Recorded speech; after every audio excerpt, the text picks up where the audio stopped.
Hello all, welcome to Suvidha Sunny. ఎప్పట్లాగే మరొక healthy and interesting రెసిపీతో మీ ముందుకు వచ్చేసింది సువిధా సన్ని. అదే పనసకాయ పులావ్. ప్రాసెస్ స్టార్ట్ చేసేద్దామా? ముందుగా రైస్ కుక్కర్లో 1.5 కప్పు వరకు బాస్మతి రైస్ వేసుకుని నీరు పోసి 2-3 సార్లు కడిగి నీరు వంచేయాలి. ఇప్పుడు ఈ రైస్లో 3 కప్పుల వరకు నీరు పోసి పక్కనుంచాలి. ఇప్పుడు ఒక మిక్సింగ్ బౌల్లో 2 టేబుల్ స్పూన్ల గట్టి పెరుగు, పసుపు, ధనియాల పొడి, జీలకర్ర పొడి, కారం, గరం మసాలా, అల్లం వెల్లుల్లి పేస్ట్, ఉప్పు పైన మెన్షన్ చేసిన క్వాంటిటీస్ వేసుకుని బాగా మిక్స్ చేసుకోవాలి.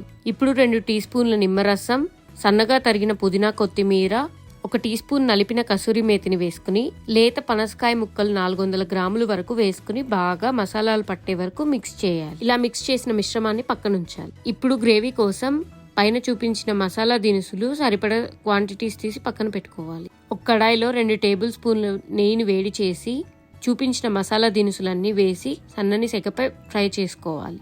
మసాలాలు వేగి మంచి అరోమా బయటకు వచ్చాక జీడిపప్పులు వేసుకుని గోల్డెన్ కలర్ వచ్చే వరకు వేయించుకోవాలి. గోల్డెన్ కలర్ వచ్చాక ఒక పొడువుగా తరిగిన ఉల్లిపాయ, 3 పచ్చిమిర్చి చీలికలు వేసుకుని ఫ్రై చేసుకోవాలి.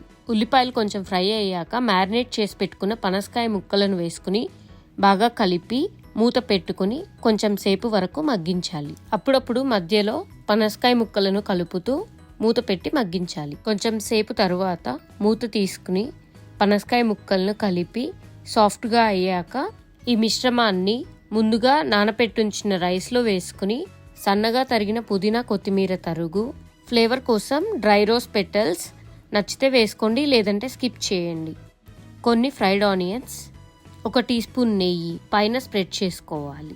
ఇలా స్ప్రెడ్ చేసుకున్నాక మూత పెట్టుకుని రైస్ కుక్కర్లో కుక్ మోడ్ ఆన్ చేసుకోవాలి. రైస్ కుక్ అయ్యాక ఇలా వార్మ్ మోడ్లోకి వచ్చేస్తుంది. వార్మ్ మోడ్లోకి వచ్చేసాక పవర్ ఆఫ్ చేసేయండి, లేదంటే రైస్ గట్టిగా అవుతుంది. చూసారుగా రైస్ ఎంత చక్కగా కుక్ అయిందో. ఇలా కుక్ అయిన రైస్ని 15 నిమిషాల పాటు మూత అలాగే పెట్టి పక్కనుంచాలి. 15 నిమిషాల తర్వాత చూసారుగా రైస్ ఎంత చక్కగా పొడి పొడిలాడుతూ వచ్చిందో. సర్వ్ చేసే ముందు రైస్ను విరగకుండా కలిపి పెరుగు చట్నీతో కానీ గోంగూర పచ్చడితో కానీ సర్వ్ చేస్తే టేస్ట్ చాలా బాగుంటుంది. మా రెసిపీ మీకు నచ్చినట్టయితే like, share, subscribe and comment చేయండి. మరొక ఇంట్రెస్టింగ్ అండ్ టేస్టీ రెసిపీతో మళ్ళీ మీ ముందుకు వస్తాను. అంతవరకు see you. Thanks for watching.